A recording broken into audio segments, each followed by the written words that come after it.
Ya Allah. Terus bagaimana hubungan dengan anak saya yang sekolah di pesantren? Ini mau nanya Kita sudah bersuci atau berwudu. Terima kasih Kemudian Bapak. bersama wudunya batal. Wudunya batal. Ya, bismillah. Assalamualaikum warahmatullahi wabarakatuh. Alhamdulillah dan katsiran thayyiban mubarakan fi kama yuhibbu rabbuna wa yarda. Pemirsa Fatwa TV, alhamdulillah kita dapat berjumpa kembali di program yang kita tunggu-tunggu hanya satu kali dalam sepekan pada Jumat jam 5 sore, setiap hari Jumat jam 5 sore insyaallah, yaitu program live interaktif Ekonomi Islam, di mana pemirsa Fatwa TV dan semua yang menyaksikan acara Fatwa TV bisa bertanya spesial khusus di acara ini, yaitu tentang perekonomian, finansial, dan peluang usaha, dan segala macam seperti itu. Dan juga kendala-kendalanya agar usahanya itu bisa lebih berkah dan sesuai dengan syariat yang sudah Allah tentukan. Dengan cara bertanya kepada Al-Ustadz Dr. Erwandi Tarmizi Hafizahullah Ta'ala. Dan alhamdulillah juga Ustadz sudah tergabung bersama kita. Sekarang kita coba sapa ya. Assalamualaikum warahmatullahi wabarakatuh. Ustadzuna Dr. Erwandi Tarmizi. Apa kabar Ustadz? Waalaikumsalam warahmatullahi wabarakatuh. Baik, alhamdulillah. Alhamdulillah Ustadz. Di sana musim hujan Ustadz? Masih hujan sekarang sore ini? Tadi alhamdulillah. Alhamdulillah tadi. ya di sini sudah hujan plus macet saat motor. Alhamdulillah maklum kota Jakarta padat ya Ustaz ya, alhamdulillah. Ustaz, kami bersyukur kepada Allah, kemudian berterima kasih kepada antum yang sudah meluangkan waktu di tengah jadwal antum yang pastinya rapat ya. Dan kita diberikan kesempatan, pemirsa Fatwa TV di kesempatan bahwa pertanyaannya insya Allah akan dijawab, beberapa pertanyaannya, nggak semua karena memang waktunya yang sudah dibatasi, sudah ditentukan menjelang maghrib nanti sekitar jam 17.50. Semoga bisa dapat sebanyak-banyaknya begitu. Ustadz, sebenarnya masih ingin saya minta dari antum sebuah nasihat. Tapi bagaimana kalau nasihatnya digabungkan ke dalam pertanyaan Ustadz? Mengingat waktunya mepet. Boleh Ustadz? Masuk langsung pertanyaan. Wah, alhamdulillah. Tapi Ustadz, kita masuk pertanyaan pertama ini. Pertanyaan pertama dari Ananda Ardane di Depok, Jawa Barat, begini bunyinya. Assalamualaikum Ustadz Erwandi. Ustadz, semoga Allah memberikan keberkahan kepada Ustadz dan seluruh kaum muslimin di Indonesia. Begini bunyinya. Saya ingin bertanya Ustadz, apakah hukum usaha karangan bunga Ustadz? Waalaikumsalam warahmatullahi wabarakatuh. Begitu katanya. Tafadhol Ustadz. Ya. Alhamdulillah Rabbil Alamin wa bihi nasta'in wa nusalli wa nusallim wa nubarik ala nabiyyina Muhammadin wa alihi wa sahbihi ajma'in wa ba'd. Apa yang Anda lakukan sudah benar, yaitu melakukan sebuah aktivitas usaha ya. Kemudian kalau bisa sebelum berusaha, kalaupun tidak, kapan bertemu dengan ahlinya, minta pendapat mereka, fatwa mereka akan syariat Allah dalam hal tersebut. Kembali kepada pertanyaan Anda, hukum membuat karangan bunga, bisnis jual beli karangan bunga. Ya. Bahwa karena sesuatu halnya adalah yang halal, dan membuat karangan bunga, hukum asalnya adalah halal. Ya. Karangan bunga tentu sebuah seni yang apik. Kemudian yang ada di sana penyusunan, pengaturan, tata letak bunga. Kadang sebagian bunga itu mengeluarkan bau yang khusus. Ya, harum. Kemudian warna yang bercorak ragam sehingga membentuk sesuatu yang bagus. Dan ketika sesuatu yang bagus dilihat oleh orang-orang yang melihatnya akan menjadi senang, pikirannya menjadi tentram dan tenang dan bahagia. Maka hal ini hukum asalnya boleh. Ya, akan tetapi bila karangan bunga tersebut Anda tahu dimintakan oleh seseorang untuk hal-hal yang diharamkan, seperti umpamanya dibuatkan kata-kata atau ucapan Meninggal. yang dilarang dalam agama Allah Azza wa Jal. Ya, Untuk dilarang agama Allah Azza wa Jal. Iya. Ya, dan itu bentuknya banyak. Maka tentu hukumnya menjadi tidak halal usaha Anda tadi. Iya. Sama saja dengan orang menjualan buahan biasa.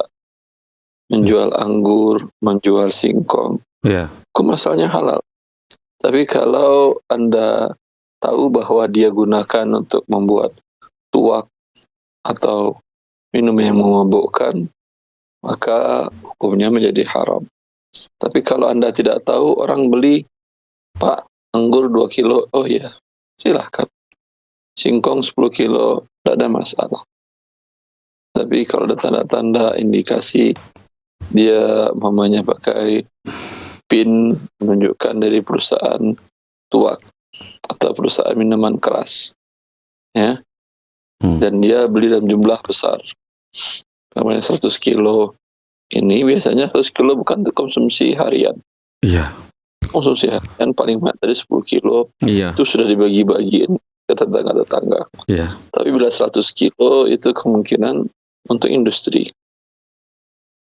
Ya, dan tanda-tanda indikasinya dia memakai baju atau pin yang menunjukkan dia bekerja di industri yang diharamkan, yaitu khamar.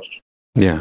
Maka saat itu haram Anda menjualnya. Wallahu a'lam. Masya Allah, barakallahu fikum Ustaz atasnya. Jadi harus hati-hati. Bolehkah sedikit lebih spesifik Ustaz?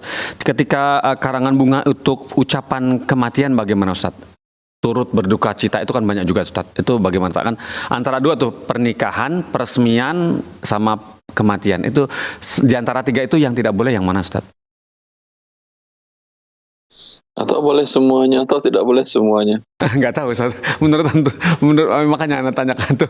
Bagaimana? Kematian ya biasanya tuh ya, peresmian kantor atau selamat diresmikan, pembukaan restoran apa gitu. Kemudian kematian sama satu lagi biasanya itu.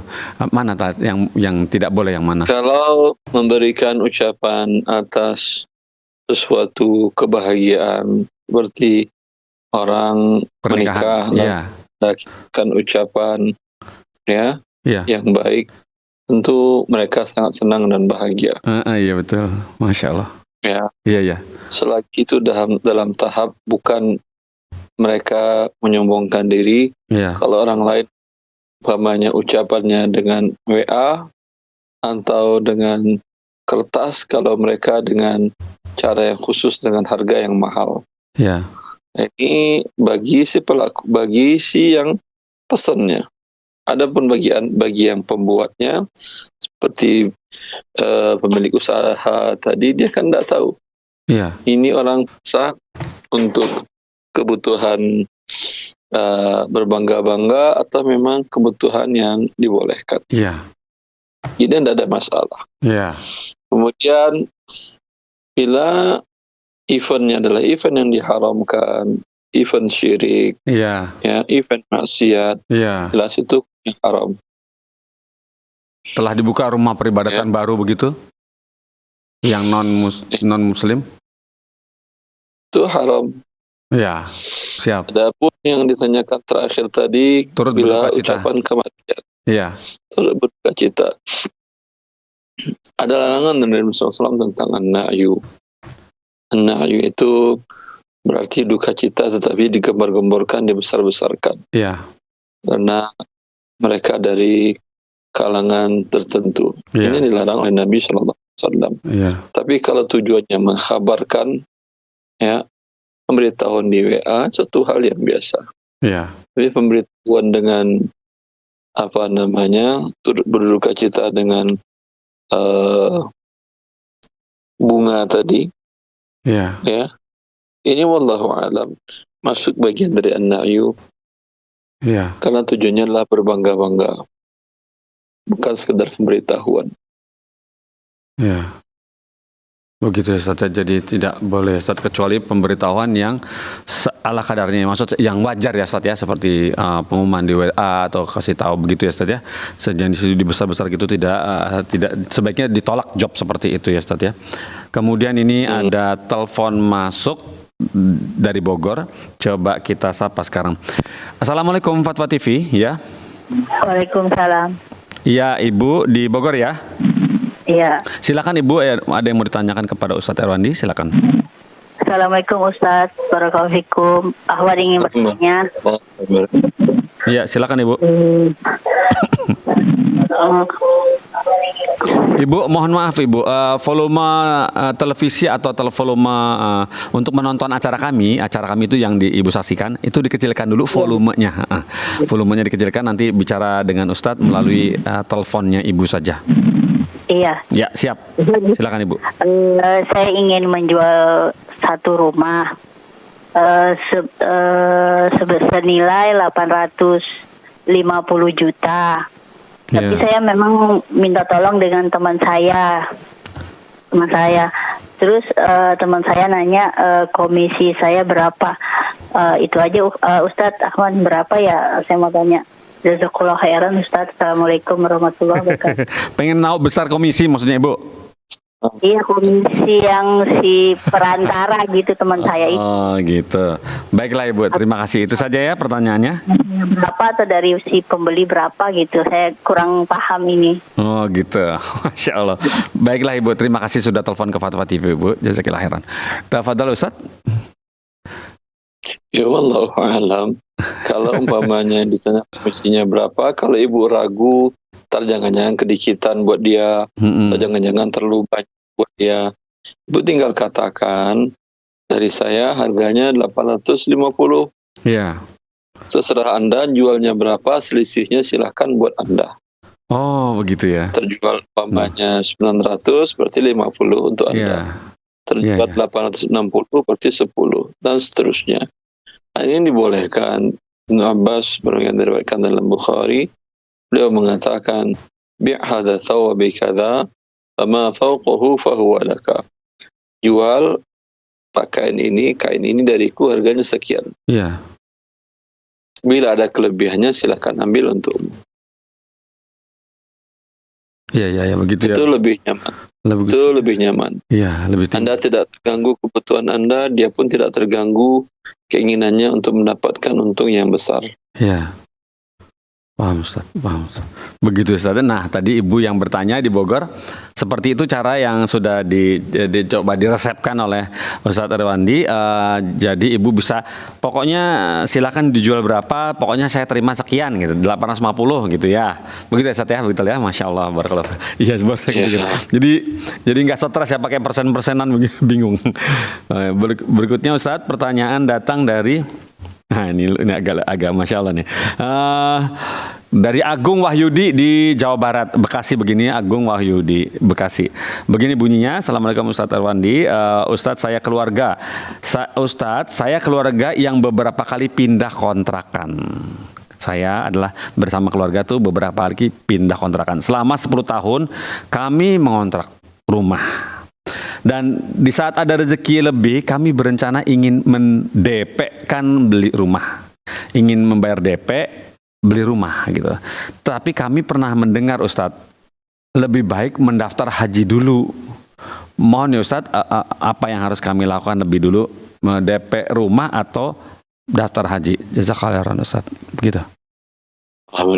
Lebih baik beli rumah. Oh gitu. Nanti kalau ada uang baru berangkat haji. Oh gitu, ya. Karena Anda DP haji sekarang, Anda berangkat 40 tahun lagi. 40 tahun lagi, kapan Anda punya rumah lagi? Iya. Iya. Tentu Anda DP rumah nggak mungkin bisa setahun lunas. Iya. Kalau butuh lagi 10 tahun umpamanya, tentu 50 tahun lagi Anda baru punya rumah.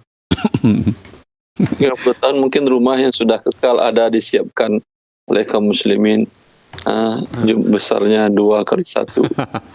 Iya. Begitu Ustaz. Tidak perlu Anda bayar. Iya Masya Allah. Jadi begitu Ustaz. Jadi rumah dulu ya. Antum sarankan kepada yang bertanya tadi adalah beli rumah dulu karena berangkat haji, siapa tahu nanti dapat rezeki yang lebih karena berangkat haji masih terlalu jauh, kuotanya masih jauh, puluhan tahun begitu ya. Jadi Ustadz Arwandi menyarankan untuk beli rumah atau mendp-kan rumah dulu. Dan ini ada telepon masuk, coba kita nantikan sesaat. Siapa tahu ini kalau nggak butuh nggak mungkin nggak telepon, pastinya butuh jawaban Ustadz Arwandi. Assalamualaikum Fatwa TV. Waalaikumsalam. Ya, dari Bapak siapa di mana?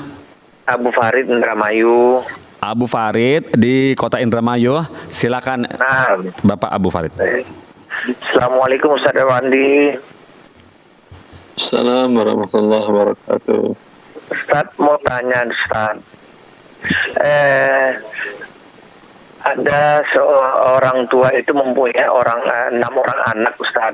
Perempuannya 5, laki-laki 1. Ya, lanjut. Jadi yang saya tanyakan, apakah kalau orang tua itu menginginkan rumah itu dijual, Lanjut. tapi nanti dihibahkan Ustaz gitu Ustaz, apa boleh nggak Ustaz? Mas, seperti gini, kan anak itu mempunyai hak waris terhadap rumah itu Ustaz sebenarnya ya, anak-anak ini. Tidak. Nah, kemudian orang tua mau rumah itu hasil rumah itu dihibahkan ke anak-anaknya, apakah boleh hukumnya Ustaz? Jangan ditutup kalau masalah ini. Tidak ada. Tunggu Ustadz Werawan menjawab. Bapak Abu Farid, jangan ditutup ya teleponnya, masalah agak riskan nih. Jangan ditutup teleponnya. Silakan Ustadz. Hak waris tidak ada selagi yang punya masih hidup. Ya, maka tidak pernah ada hak waris orangnya masih hidup. Ya. Ya. Jadi boleh Yang dibagi-bagikan. ada sekarang kalau si bapaknya mau menghibahkan, ya boleh menghibahkan, tapi diserah terimakan. Nah, Serah terimakan seperti apa? Dibalik namakan, anak-anak menguasai, itu menjadi milik anak-anak. ya. Bila hanya ngomong saja dibagi ya kepada anak-anak, tapi tidak ada serah terima, tidak ada balik nama, maka ketika orang tua itu wafat, statusnya waris, dibagi waris. Ya. Oh, boleh dihibahkan Ustaz ya, walaupun orang tuanya belum meninggal Ustaz. Tapi orang tuanya minta misalnya rumah itu dijual 600. Kalau dia sudah meninggal, tidak mungkin dia bisa menghibahkan. Oh gitu Ustaz. Ya, artinya hukumnya boleh Iya. ya ke anak-anak itu. Sudah. Boleh dia menghibahkan. Ya, tapi langsung diserah terimakan ya Bapak, maksudnya Ustadz, di notaris, dicatat seperti itu. Begitu. Ya, diserah terimakan gitu. Begitu Ustadz ya? Begitu Ustadz ya? Tapi orang tuanya minta misal 600 juta tuh, orang tuanya minta 300 juta, begitu boleh Ustaz? Ya boleh aja, nggak dikasihnya anak-anak juga boleh, kan dia masih hidup. Oh, boleh hukumnya Ustaz ya? Iya boleh. Rumah bapaknya kok. Harta seseorang, dia berhak pada hartanya tersebut. Iya, Masya Allah. Oh, boleh dihibahkan saya. Ustaz. Iya. Ya. Alhamdulillah. Jazakallah Ustaz. Waalaikumsalam. Arahannya. Abu Farid, terima kasih. Waalaikumsalam. Terima kasih sudah telepon ke Fatwa TV, Bapak Abu Farid. Masya Allah. Jadi boleh saja. Jadi orang tuanya mengambil dari harta yang sudah dimilikinya untuk dijalan, mungkin untuk dipakai usaha dulu begitu Ustaz. Jadi nggak masalah ya Ustaz, selama masih hidup gitu, nggak masalah ya Ustaz ya. Nggak masalah lah. Nggak masalah. Nanti walaupun sisanya anaknya dia ambil aja boleh, apalagi hartanya dia. Nah, harta anak boleh diambil, apalagi harta dia sendiri ya. Iya ya. Begitu pemirsa Fatwa TV, dari sini kita bisa mendapatkan pelajaran ya, yang seperti sudah difatwakan oleh Ustaz Arwandi. Orang tua masih memiliki hak atas hartanya selama dia masih ruhnya masih dalam badan atau masih hidup begitu. Nanti kalau udah meninggal baru hitungannya warisan begitu.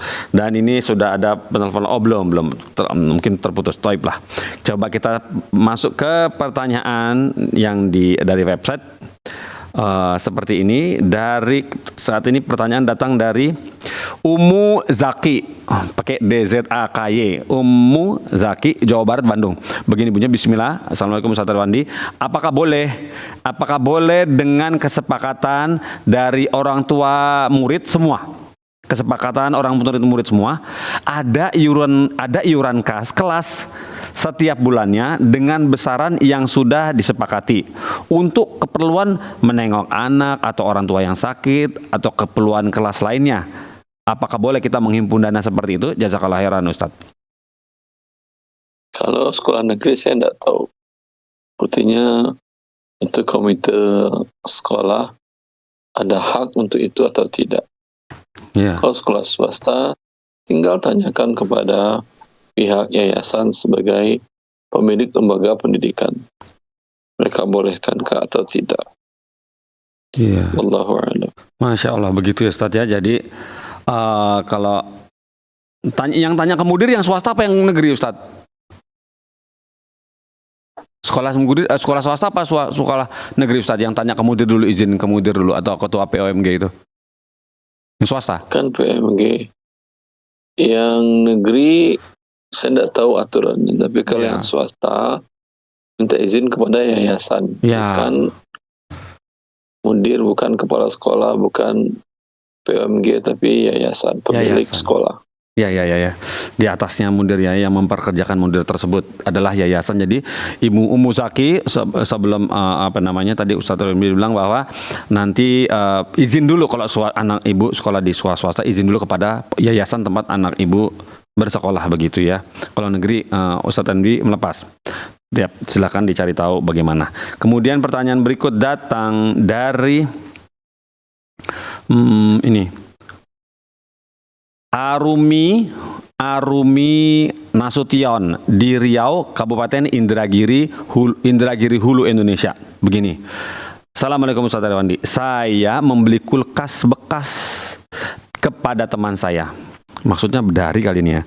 Dari teman saya. Nego melalui WhatsApp. Kulkas tersebut seharga 2 juta. Dan memang nyicil 2 kali bayar. Lalu kulkas tersebut dikirim dari kota A ke kota B tempat saya tinggal. Setelah dicek ternyata tidak. Saya tidak beres. Tidak berfungsi dengan baik. Saya panggil tukang servis. Kena upah perbaikannya 1.230.000. Lalu saya katakan kepada pemilik. Pemilik tidak mau tahu. Dan kulkas tersebut tidak jadi kepada saya, tapi pemilik awalnya tidak mau membayar duit perbaikan. Sebentar. Kulkas tersebut tidak jadi datang kepada saya, tetapi pemilik Ustaz, kita skip pertanyaan ini karena batal demi hukum sepertinya. Kemudian kita beralih ke pertanyaan berikutnya dari Metra Suryani di Lampung, Kabupaten Tulang Bawang. Assalamualaikum Ustaz Rwandi. Ustaz izin bertanya, saya seorang karyawan honorer jabatan di SK pemerintahan sebagai cleaning service di puskesmas. Begitu jabatan honorernya di cleaning service puskesmas. Tapi saya ditempatkan bukan sebagai cleaning service. Sudah 13 tahun saya bekerja di bagian tata usaha. Sedangkan gaji saya dari pemerintah itu gaji cleaning service. Apa gaji saya itu termasuk haram atau bagaimana ya Pak Ustadz? Saya jadi bingung sendiri. Mau bekerja sesuai dengan tupoksi, maksudnya tupoksi, tapi pimpinan dan suami keberatan karena puskes sudah membayar buruh tenaga lain untuk CS. Mohon nasihatnya Ustadz, bagaimana situasi saya? Jazakallahu khairan. CS atau Cleaning service. Ya. Customer service. Iya bukan, cleaning service. Iya. Ya, wallahu a'lam. Pengangkatan Anda SK-nya apa? Cleaning service? Bukan, cleaning service ya, tapi ditempatkan malah jadi tata usaha selama 13 tahun. Dia jadi yang salah siapa Ustaz? Yang salah adalah Anda dan pihak yang menempatkan. Oh gitu. SK Anda keluar dari cleaning service, harusnya cleaning service. Iya. Kalau ingin ditempatkan ke tempat lain, ya minta SK baru. Iya. Begitu ya Ustaz ya. Jadi kalau mau bikin SK baru ya Ustaz. Perlu proses waktu tuh Ustaz. Nggak apa-apa ya. Mintalah dibuatkan SK baru minimal dari kepala puskesmas kalau dia. Iya. Kalau hal itu memungkinkan. atau dinas kesehatan setempat. Iya, begitu Ustadz ya. Jadi ke dinas untuk mengambil atau merubah SK-nya Ustadz ya. Karena sudah 13 tahun justru bukan sebagai cleaning service tetapi malah jadi petugas tata usaha. Ya, Mengkhawatirkan nanti kalau Anda cakap dan tidaknya, saya tidak tahu, tentu lihat keadaan kondisi di sana. Iya. Kalau memang tidak ada tata usaha yang cakap, Anda belajar dan bisa, tentu tidak ada yang terzalimi. Tapi sebetulnya Anda tidak cakap karena memang tidak ada background di tata usaha. Sehingga akibatnya pelayanan publik kepada masyarakat, kepada orang yang berobat ke puskesmas, terlantar, terabaikan karena ketidakprofesionalisme tadi. Tentu ini hukumnya Anda berdosa. Iya. Zolimi banyak di mana kebutuhan mereka yang harusnya mendapatkan pelayanan sesegera mungkin sekarang menjadi berbelit-belit. Iya. Seperti itu. Iya, begitu. Kalau ketika itu iya, jadi uang Anda tidak halal. Tapi kalau Anda mengerjakan dengan Anda pelajari, Anda tanyakan, Anda belajar dengan baik, hak Anda memang tidak keluar, gaji Anda lebih kecil yang Anda dapatkan sebagai cleaning service, padahal pekerjaannya harusnya gaji lebih besar. Iya dong. Kalau itu tergantung Anda. Iya. Tentu Anda. Kalau Anda ikhlas, ya Anda anggap memudahkan prosedural di pembukuan dan administrasi di puskesmas, tentu pahalanya besar, membantu orang-orang bisa berobat dengan cara yang lebih profesional dalam penanganan administrasinya. Ya. Wallahu a'lam. Masya Allah, begitu. Saya jadi saran antum bahwa Ibu Meta nih, Meta Suryani di Lampung Tulang Bawang ini, Kabupaten Tulang Bawang, segera mengurus jika memang diizinkan oleh pihak puskesmas, segera mengurus surat SK yang baru dengan tugas yang sesuai sudah dijalankan selama ini, begitu ya, agar tidak ada simpang siur mengenai tupoksi tadi, tufoksi ya. Barakallahu fikum Ustaz. Apakah ada telepon teman-teman? Baik, kita lanjut ke pertanyaan berikut. Pertanyaan berikut datang dari Bapak Koko Harmono di Jakarta Selatan. Begini bunyinya. Assalamualaikum Ustaz Arwandi. Ustaz, di kantor saya dapat tugas dari atasan saya untuk jadi bendahara uang kas dari teman-teman kerja. Dari teman-teman kerja saya yang menabung setiap bulan dengan nominal yang beda tiap-tiap orang. Bertugas untuk sebagai bendahara uang kas teman-teman kerja. Kemudian setiap bulan Desember uang kas yang terkumpul dikembalikan ke orang yang menabung sesuai dengan jumlah tabungan masing-masing.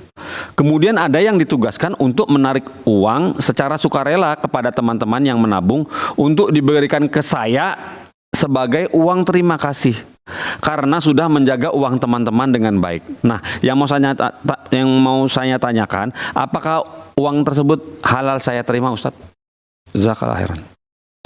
Tadi beliau ditunjuk oleh perusahaan. Saya dapat tugas dari atasan saya, dari atasan. Wallahu a'lam. Kalau atasan itu memang berhak melakukan hal tersebut, berarti dari perusahaan. Ya. Kalau emang itu dari perusahaan, biasanya, saya tidak tahu realnya, biasanya tugas job desk asli dari dia dikurangi. Umpamanya dia dikaryakan di bagian badan dakwah Islamiyah, ya, menyiapkan waktu-waktu sholat, menjadi imam dan lain-lainnya. Tugasnya yang biasa, umpamanya bagian tata usaha, administrasi. Ya. Ya. Ya. Dan tugasnya biasanya diringankan. Ya. Maka 50%, 40% dan seterusnya. Karena sudah digantikan dalam hal tadi. Ya. Ya. Maka seperti itu, ya, berarti dia gajinya sudah dapat. Adapun kembalikan kasus tadi, kalau atasan itu yang berwenang dan otomatis pekerjaan Anda menggerus waktu sebagai bendahara keuangan teman-teman menggerus waktu kerja, mengurangi waktu kerja, tentu itu berarti sudah dibayar, Anda bekerja di situ. Kalau Anda sudah dibayar, tidak halal bagi Anda menerima hadiah. Ya, Ustadz. Baik, pemirsa, kita coba. Assalamualaikum Ustadz. Bisa monitor Ustadz? Bisa kecuali jika gimana Ustadz tadi? Apaan? Agak putus tadi. Bisa diulang sedikit, mungkin 5 kata sebelum antum tadi sebut. Kecuali ditunjuk oleh perusahaan, Ya. dan berarti itu bagian dari pekerjaan. Ya. Kalau bagian dari pekerjaan, tidak halal Anda menerima hadiah Iya. dari teman-teman yang menitipkan, menabung uangnya itu tadi. Iya. Ya, barakallahu fikum, seperti itu ya. Jadi kalau memang ditugaskan menjadi atasan dan memang bagian dari tugas, tidak boleh menerima hadiah itu atau uang terima kasih tersebut. Barakallahu fikum Ustaz. Terima kasih atas wanti-wantinya untuk Mas yang bertanya tadi, Bapak Koko tadi. Kemudian ini ada telepon masuk, kita coba sapa. Assalamualaikum Fatwa TV. Waalaikumsalam warahmatullahi wabarakatuh. Iya, Bapak Ali di Medan ya, Pak. Iya. Silakan Bapak Ali. Assalamualaikum Ustaz. Assalamualaikum warahmatullahi wabarakatuh. Ini gini Ustaz. Kita menabung di Bank BSI. Sekarang ini dulu Bank Syariah. Bank Syariah lah ya. Terus kemudian? Terus kemudian lantas orang bank mengatakan, ya, kalau taruh uang di sini 1 M, maka mereka itu akan kasih 1 hadiah sepeda motor. Ya. Bagaimana ini hukumnya Ustaz? Boleh diambil atau tidak Ustaz? Tolong Ustaz. Terima kasih. Assalamualaikum warahmatullahi wabarakatuh. Waalaikumsalam warahmatullahi wabarakatuh. Terima kasih Pak Ali sudah telepon ke Fatwa TV. Tafadhal Ustaz, jika menabung di bank syariah tersebut dapat hadiah. Ya. Kalau dia mengatakan uang Anda kami pakai 1 miliar, ya, kemudian rugi, ikut menanggung rugi, kalau untung uang Anda bertambah labanya, dan atas kesediaan Anda kami kasih hadiah motor. Tidak ada masalah. Gitu. Tapi yang terjadi seperti itu. Enggak. Di awal dikasih hadiahnya. Kalau pada rekening wadiah, itu jelas akadnya adalah qard dalam pandangan ulama dunia. Hanya ulama Indonesia yang mengatakan itu sifatnya titipan. Yang betul sifatnya adalah meminjamkan. Dan ini pembahasannya panjang, ya. Maka kalau itu akadnya wadiah, qard, hukumnya jelas riba motor itu. Ya. Tapi kalau rekeningnya rekening mudharabah investasi, Anda tinggal mintakan bahwasanya saya investasi dalam klausa bagi hasil. Saya juga menambahkan klausa, saya menanggung kerugian sebagai investor sesuai porsi persentase kerugian seluruh usaha dari bank syariah tadi. Ya. Ya. Dengan pernyataan itu dia menjadi halal. Tapi pernyataan itu tidak ada template-nya pada saat Anda buka rekening mudharabah di bank syariah manapun di Indonesia. Yang ada hanya persyaratan dan perjanjian bagi hasil. Adapun bagi rugi, Anda tidak akan menanggung kerugian uang Anda. Bila uang Anda tidak rugi, berubah akadnya dari akad mudharabah, dari akad pembiayaan menjadi akad qard, pinjam meminjam. Dan bila penerima pinjaman dalam hal ini pihak bank, ya, memberikan manfaat kepada pemberi pinjaman dalam hal ini adalah nasabah yang menyetorkan uangnya, maka hadiah tersebut adalah manfaat yang diberikan kepada pemberi pinjaman, dan itu sepakat para ulama hukumnya adalah riba. Wallahu a'lam. Masya Allah begitu Ustadz ya. Jadi harus hati-hati Ustadz ya kita ya. Jadi apalagi diberikan hadiahnya di awal waktu buka tabungannya Ustadz ya. Begitu ya sepertinya. Kalau mudharabah dan itu terjelas akadnya tertulis itu adalah bagi hasil dan juga ada bagi rugi, maka itu bisa dilanjutkan ya Ustadz. Tapi dengan catatan jika memang ada kalimat itu Ustadz, hadiahnya tuh harus di ujung, di akhir penutupan pembukuan atau di awal boleh? Bagaimana? Di mana aja ada masalah. Oh gitu, ya. Type di depan atau di belakang sama saja ya Ustaz. Barakallahu fiikum. Seperti itu ya. Begitu ya Bapak Ali yang bertanya di Medan, bisa jelas ya. Kalau hati-hati dengan dilihat lagi akadnya gitu, dilihat lagi akadnya. Kemudian pertanyaan berikut datang dari Febri di Jakarta Selatan, begini bunyinya. Assalamualaikum Ustaz Arwandi. Ustaz, bagaimana hukumnya kita menerima atau menggunakan uang sisa dari satu kegiatan untuk nantinya digunakan mendukung kegiatan lainnya? Bagaimana hukumnya kita menerima atau menggunakan uang sisa dari satu kegiatan yang nantinya digunakan untuk mendukung kegiatan lainnya? Misalnya, terdapat uang sisa kegiatan A yang harusnya dikembalikan ke bendahara, namun uang sisa itu digunakan untuk mendukung kegiatan pekerjaan lainnya yang saat itu kekurangan dana. Mohon nasihatnya Ustaz, jazakallahu khairan. Ya paham saya. Ulangi. Jadi bagaimana hukumnya menggunakan uang sisa sebuah kegiatan kemudian langsung dimasukkan ke dalam kegiatan yang lain yang kekurangan dana di dalam satu pekerjaan, dalam satu proyek atau dalam satu perusahaan. Nah, boleh nggak uang sisa itu langsung digunakan kegiatan lain ke pekerjaan yang lainnya yang saat itu sedang kekurangan dana, misalnya dalam satu perusahaan? Begitu. Wallahu a'lam. Ya, Anda kalau ada kelebihan dana, kembalikan kepada bagian keuangan lah, ya mengaturnya. Begitu ya Ustaz ya. Jadi iya. Jadi ya nggak bisa langsung begitu aja Ustaz ya. Tinggal ngomong aja, komunikasi ya Ustaz berarti ya. Iya. Iya, barakallahu Ustaz, seperti itu ya. Alhamdulillah seperti itu. Dan kemudian kita coba pertanyaan berikutnya. Datang dari Nah, Fahmi di Banten begini, di Tangerang Selatan, Tangsel begini. Assalamualaikum Ustaz Arwandi. Hukum bekerja sebagai pembelian maksudnya di bagian pembelian kali ya.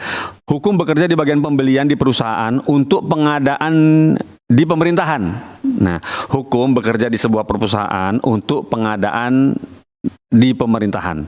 Di situ saya menandatangani PO dan ada PO yang menggunakan pajak dan pembayaran menggunakan DP dan giro mundur 1 bulan. Bagaimana ya Ustadz dengan kondisi pekerjaan saya ini? Jazakallahu khairan. Yang ditanyakan apanya? Mengenai status pekerjaannya halal atau tidak halal. Mendatangani PO, dia bagian purchasing, dia mendatangani PO dan kemudian PO itu menggunakan pajak dan kemudian pembayaran PO tersebut menggunakan DP dan giro mundur 1 bulan. Barang yang dijualnya apa? Nggak disebutkan. Yang dibelinya apa? Nggak disebutkan Ustadz. Yes. Bila barang dan yang dibelinya atau yang dijualnya bukan emas dan perak, bukan mata uang, ya boleh dengan bayar DP, kondisi sisanya dibayar dengan cek mundur atau giro mundur, hukum asalnya boleh. Berarti bentuknya utang piutang. Ya begitu ya Ustaz ya. Baik, kecuali apa emas ya tak? Yang nggak boleh kecuali emas ya Ustaz ya. Kecuali emas dan perak. Emas dan perak, ya. Yang lainnya boleh insya Allah. Barakallahu fikum Ustaz atas fatwanya. Kemudian insya Allah ini pertanyaan yang terakhir insya Allah masih bisa ya teman-teman ya.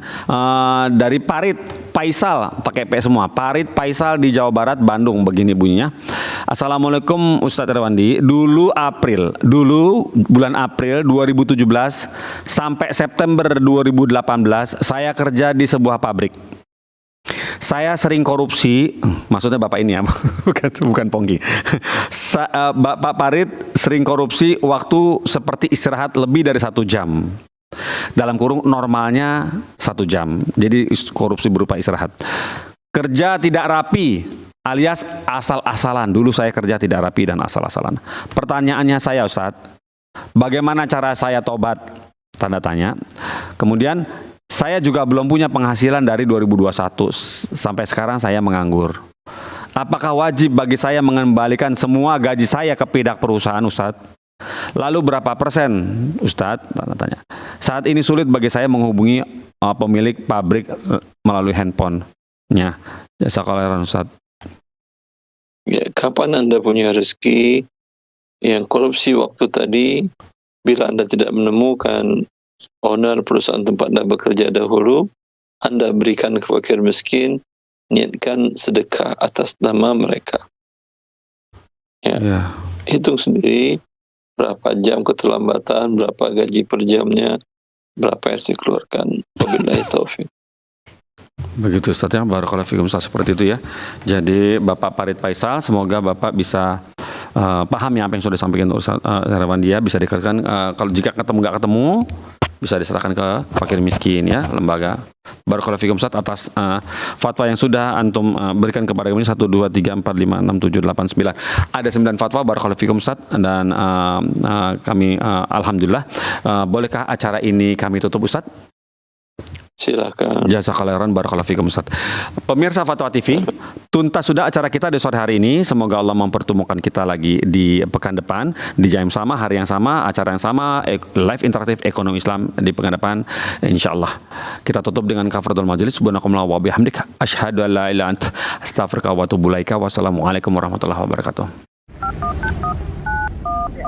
Terus bagaimana hubungan dengan anak saya yang sekolah di pesantren? Ini mau nanya. Sudah bersuci atau berwudu, kemudian bersentuhan dengan suami, wudunya batal.